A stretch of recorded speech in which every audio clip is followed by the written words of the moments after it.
Aujourd'hui, on va parler chenilles processionnaires. Vous savez, ce sont ces fameuses petites chenilles toutes dégueulasses d'une envergure d'environ 40 mm et qui présentent de nombreux poils urticants qui sont en fait tous reliés à une glande qui produit du venin. C'est la raison pour laquelle quand on les touche, ça gratte et que parfois on a des réactions cutanées.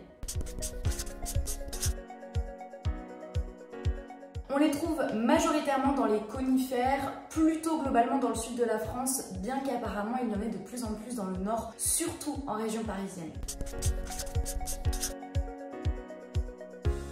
En général, elles descendent des arbres au printemps pour aller se glisser sur le sol, creuser un petit trou et finir leur transformation. Maintenant, depuis quelques années, il n'est pas rare d'en croiser sur le sol, plutôt dans l'année si les températures sont douces.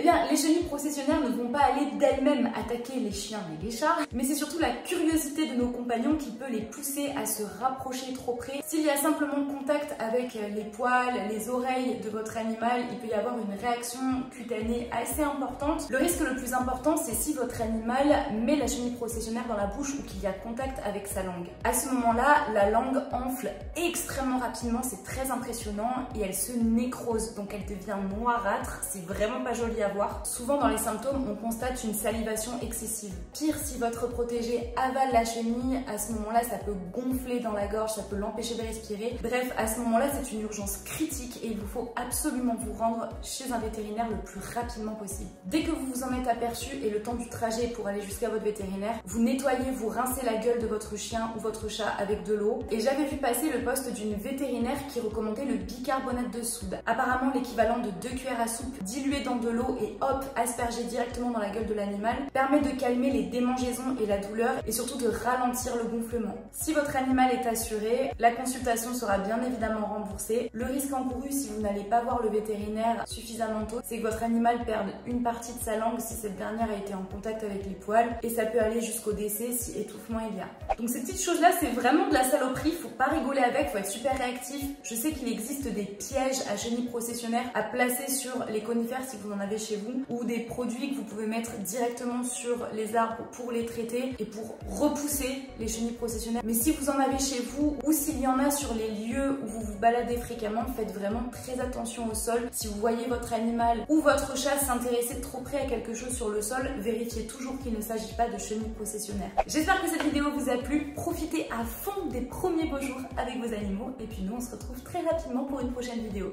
À sur au poil.